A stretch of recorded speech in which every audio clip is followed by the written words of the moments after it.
Hi everyone, this is an example of how to start a Google Meet or Google Hangout with your class. Basically, Google Meets and Google Hangouts is the same thing. Hangouts is primarily text and that kind of thing, but they have made it to where now any video call is going to go through Google Meet. And so you can also do audio calls through Google Hangouts, but essentially it's Google Meet. Now, if I'm in Google Classroom here, and this part is actually pretty important just to make sure that it's very compatible and there are no compatibility issues. You really want to use your SBA Connect account for this to set up this Google Meet. But all you have to do is go here to these three dots, or well, 9 dots, and then go down to Meet, because Hangout is another one down here.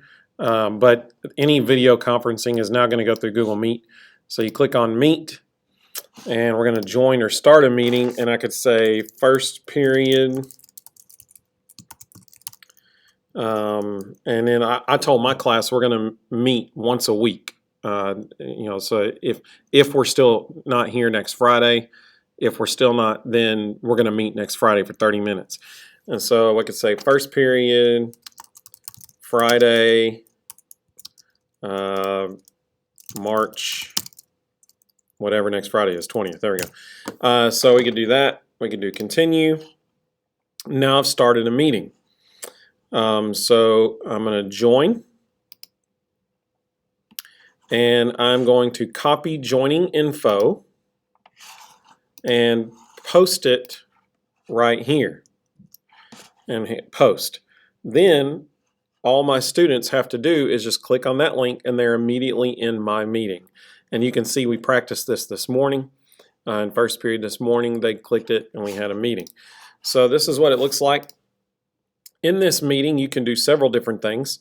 For example, if I want a PowerPoint to them, I could open up a PowerPoint. We'll do the Unit 5 PowerPoint here.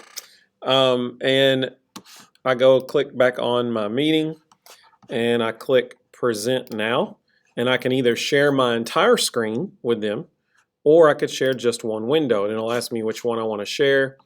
I'm going to click that PowerPoint and I click share, and so now they're seeing on their device PowerPoint that I'm going through, and I could talk to them and stuff. Also, we can communicate. So I stopped presenting, obviously. We can communicate. Over here, right now there's just one because it's just me, okay?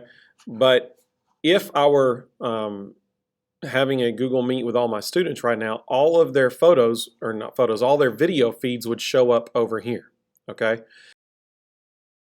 To each other. I can mute all of them if I want to. They can decide to not show their camera feed if need be, and they can just have their audio on there. But we all can communicate, kind of face to face, okay? But we all can communicate. Now, what I told my class this morning is when we have a Google Meet, we are in class. And so they need to be, have appropriate clothing on. They don't need to be sitting there. Primarily, I was concerned about like some people not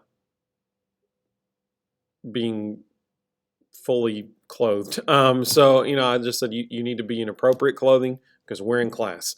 And so all their pictures, all their video feeds will show up right here. They can see each other. They can move between things. You can communicate with them. And so basically what we're going to do is I'm going to have them watch a video and answer questions about it before Wednesday is over. And then if we're still not here on Friday, then Friday we're going to have a Google Meet. We're going to make sure everybody understands exactly what it was that we talked about. And so that's the plan we're going to go with and the plan we're going to take. And that's how you start a Google Meet. And then to leave it, all you do is you just go down here to leave call, and when you click that, you end the Google Meet. Well, you leave it. They're still in it, but you're gone at that point. And that's how you do it.